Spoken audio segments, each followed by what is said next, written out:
to reject our own. So I think I'm not saying people, if you're a Christian, I'm not saying you should leave your Christian. I'm not by no means saying I'm saying you should begin to have these conversations. You should begin to question some of these things. You should begin to ask some of these things. Is it right? Was it meant for us? Why are we finding it difficult to why is it finding it difficult to align to our society? Why is it like it's a square peg in a round hole? It's not working. Democracy is not working. It was all these things we had was what all our problems started immediately. These people came to us and started introducing things to us, including religion. And at the heart of the Nigerian problem, for those who are Nigerian, and even at large, the heart of the African problem, religion is there. Not African traditional religion, no. No. Christianity and Muslim is Islamic religion. It's at the heart. Is a strong pillar, is the foundation of our problems. Because with the coming of Christianity, it brought a change of life, of way of life and way of thinking. That's what Christianity did. It didn't just affect faith, it affected worldview, it affected way of life, it affected way you dress. Watch every other culture. The Chinese, the Lebanese, the Singaporeans, the people in Dubai, Qatar that we love to go to their countries. They grew up, their success came within the cultural context and religion, their own.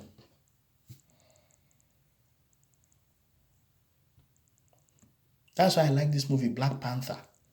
That movie is a powerful movie.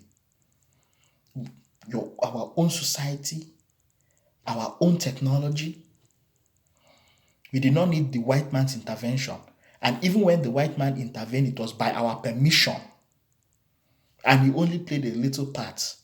Because at the time, towards the end of the movie, when they asked the white guy to come, but you see how he was treated.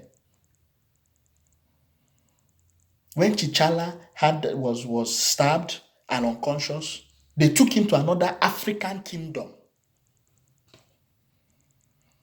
And what did they do? They did the ways of our forefathers, the tradition. It's our tradition. Put him under the ground, do this, do this. And he connected with his ancestors. And he questioned his ancestors.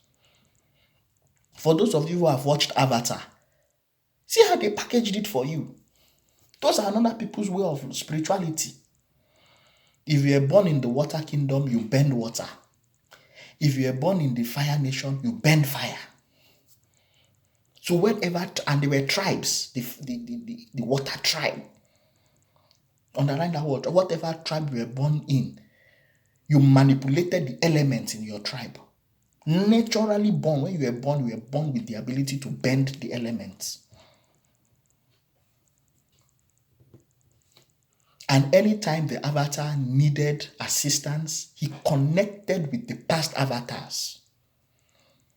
If he needed a specific answer, he connected with an avatar that passed through a similar problem. He went back and connected with them, got an answer and came back. Think about it. They've acted this thing and shown you people. We like Avatar, Last Airbender. That's other people's spirituality and belief system that they've put in movie and shown all of us, and we buy it and watch. And they call it fantasy. It's not fantasy. Harry Potter, magic, all those things. Our own, they call it black magic, evil. Their own magic is white magic, now it's good. Think about it. We stayed in Black Panther. Look at the cultural significance, the spiritual significance, the rituals. We solved that. We had a problem. In Wakanda, there was a problem, internal crisis. They solved the problem themselves. Look at the Catholic Church with Ahira Diocese. Catholic Bishops' Conference of Nigeria could not handle it. They had to go to Rome. Colonial mentality. I'm ashamed of all those so-called bishops, old men. Tomorrow they will say, you children of nowadays, Oga, shut up. No, now una spoil these things for us. You're the one that spoiled it for us.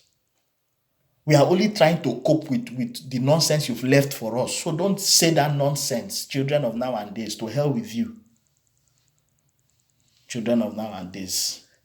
Common internal crisis you could not handle. You went to Pope. You couldn't come together and say, you people are complaining, oh, the authoritarianism and this and that. We shouldn't have all that. We are complaining about Buhari. But for 6 years, you people stopped giving the people sacraments. This is sacraments that you people said it will take someone to heaven. Because of an internal crisis, you deny people those sacraments for 6 years. It didn't move you. All the people said is, we don't want this guy to be bishop. Why didn't you find it another? Okay, now you people have given Ugoji, they've accepted. Why didn't you use that in the first place? No, you wanted to force it on them. Religion, problem. Caused all sorts of confusion. Disgraced yourself in front of the Italians. Came back. At the end of the day, the solution was within. Oga, they say they don't want you as bishop. Why don't you say, okay, I resign? From the very beginning, you should have said, okay, I don't want the office of bishop. When another diocese opened, put me there. Give them what they want. Even when you accepted it, you saw that after a year or two, they were still not accepting, you resign. You held on to it because you like power. Bishop. That's what the white people taught you. See, Trump wants to hold on to power by all means. It's about greed. It's about power. It's about money. Small internal crisis we couldn't solve. But look at that Black Panther. It was solved. And at the end of the day, the warring factions came together and agreed and moved on. That's the African ancient civilization and ways of doing things. People like Shaka the Zulu, so mighty kingdoms, the Benin Empire, the Egyptians. I heard one idiot saying that the Egyptian pyramid was built by white people. They don't like you, even with the things that you've done, that it is clear. History has told us who created all those things. Some people still feel that not them do them. Let's begin to think.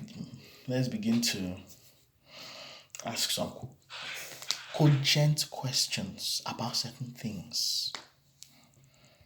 About certain belief systems. Some of you, this thing I'm saying, some people already feel that way about it, but they don't want to say it. Why are you afraid of saying it? Unless we have a society where I remember they said, I think they wanted to, there was a seminar on witches and witchcraft or something. Just a seminar, a symposium. They say, that witches, that it is a meeting of witches, that they want to gather and do meeting in broad daylight. Oh, the enemy is taking over. They say some churches started rising up and doing prayer against a symposium. Mental conditioning. Against a symposium that was meant to teach people and enlighten people. If we cannot even create a society where we can have these difficult conversations, then how are we going to move forward? Unfortunately, my generation and 3-4 generations from now, Africa may not still recover fully. It will take 4-5 generations for maybe Africa to recover fully, hopefully. But right now, from the way we are behaving, it's as if even our road to recovery, we are destroying that road. We are handing over power to a new set of colonial masters. We already have the British and Americans to deal with. Now we're about bringing in the Chinese. So that 3-4 generations, only God knows how much it will extend by the time the damage is fully done, because the damage has already been done. Because of religion, some one man want to Islamize Nigeria. So you fought to be president for 3 times. All those times you were fighting to be president, your plan was to do this. Black man. Hi, God. Oh, underdevelop your own country. Your own country, your own land. You use your hand and pieces it because you want to create an Islamic republic where all the Fulanis can come and live and you can build mosques and be shouting Allah Akbar. You are stupid, all of you. Hi! They've massaged us, carried our brain, opened it, pumped water inside with soap, washed it, poured it out, put water again with soap, washed it, poured it out, then put water and rinsed it, and poured it out. That's what somebody wanted to be president for. Sharia law, so that we can institute Sharia law and, you know, create an Islamic republic. You're a fool. All of you. You're a fool. And you will die. And when you die, you will go and answer before your ancestors whether that's what they sent you to do. You will answer. Don't worry. And they've used the religion to make us so complicit. It's God. What can we do? Let's pray for our leaders. And what can we do? It's only God that will save us. We've become so helpless. So helpless. And let's pray that God will touch the hearts of our leaders. Till today, since when I was small, got the prayer for Nigeria in distress. I'm how old now? Over more than 20 years ago. I know that prayer by heart. Prayer against bribery and corruption. Maybe today we start that prayer since the 90s, if not the 80s. You are still praying it. You pray, it becomes worse. You pray, it becomes worse. At what point do you see that it's not working? It's not working. It's not working. The people who are doing it are living long. It's not working. Their hearts have not been touched. It's not working. God will touch Buhari. Hey, Buhari is untouchable now. The God you are crying for doesn't have access to that heart. I'm sorry if it's scandalous to you. The God that you are calling to change you does not have access to that particular. You see that heart, Buhari's heart is gone. It's not. God can't do anything about it. I'm sorry.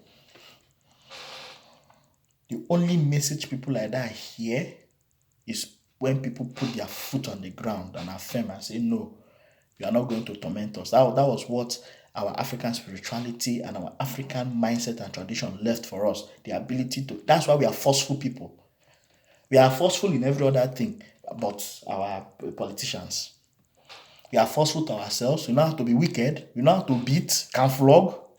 Lie down here, hot 12 strokes.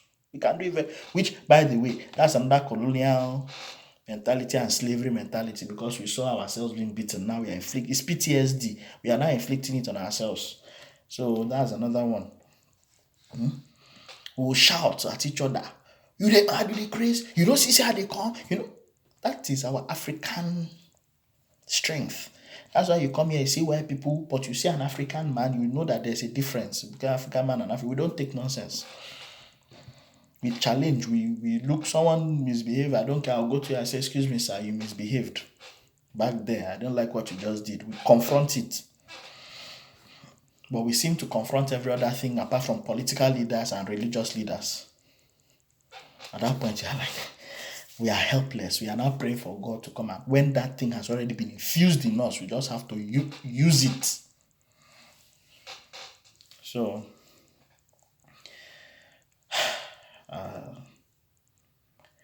I really hope that we can move forward.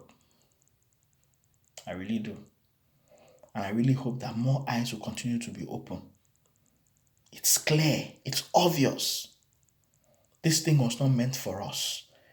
We can't practice it. We don't know how to practice it. It doesn't work in our society. It doesn't.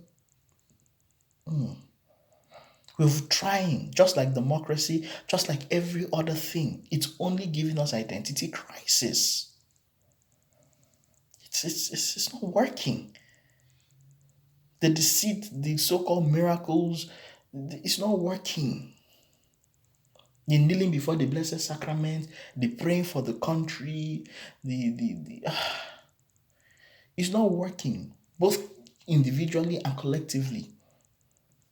In our families, problem. Let's not even begin to enter family issue. How many people have religion, Christianity destroyed their marriage, destroyed family? There are some people that are not talking to themselves now because one prayer house, which by the way is another native doctor shrine. But you people go there anyway. But you have problem with someone who actually says, my brother, I'm taking this goat and I'm meeting that native doctor to solve my problem. It's a shameful thing.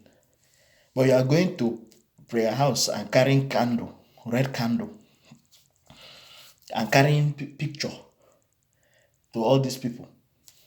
To TB Joshua, those are native doctors now. It's not. It's good. Yeah. It's not working. We've tried it for years. It's not working. More than 100 years. The people who brought it to us have left it. They don't do it. And some of these people that I've encountered that don't go to church, I have worked and hung around people that all they do is they smoke weed, go to club and party. That's all they do. But man, those were the most authentic and wonderful people I'd ever encountered. You walk with them peacefully. They don't judge you. They don't have time for you. They relate with you. But you meet the white Christian. Even within church, this one is trying to be, is under the tutelage or the disciples to become a pastor. Among the disciples, this one is trying to sabotage this one. This one is trying to sabotage this one so that you become a minister and become the pastor's favorite and be ordained. So that your the foundation of your, what kind of ministry are you trying to get into? That the only way you could make it to the ministry was by sabotaging every other person. Ask yourself that question. Face your learning process. Let this one also face his own or her own. No, pastor, Mama, see, I saw him standing with a woman. Okay, saw him standing with a woman. Okay, wasn't he supposed to stand with a woman? Chioma is always with one man. Every time one man comes to pick Chioma from what's your business? What has that got to do with you? Why are you so concerned about that? Why is it the be all and end all of your moral life?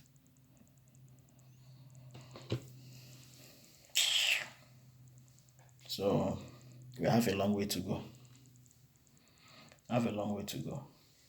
So this is just a food for thought. I felt I should do this video, and I really hope, we can be, my hope is that we find courage. That's my hope. Let's find the courage to be able to doubt some of these things. That's what Descartes did. He doubted himself, he doubted his existence, and then walked his way back. Let's doubt some certain things so that we can ask questions and try to find the truth. And when we eventually find the truth, we should not be ashamed of it, even if it is not very palatable, even if even if it looks like something that's going to take us back to the Stone Age. But if that's the truth, that's the truth. If we see something that's a lie, let's say, listen, this thing is a lie. I was telling somebody, I said, St. Paul's theology on marriage is faulty. Paul said, if the thing hungry you and you know that you cannot stay, go and marry. But you and I know that marriage is not the solution to that problem. But Paul said you should marry. That's a faulty theology right there. I can't control myself. Let me go and look for a wife and marry and put in the house. The day she's not in the mood or he's not in the mood, we go outside now, Abi. Now everybody, side chick. It's not a pandemic in Nigeria. By the way, it's not only men, no. Because the women now are manifesting their own through this child is not my own. No. The husband is now discovering 20 years later that the child is not his own. So there is also side guys. Let's not lie. Men are side chicks. Una two women, una own too they manifest now. They see them.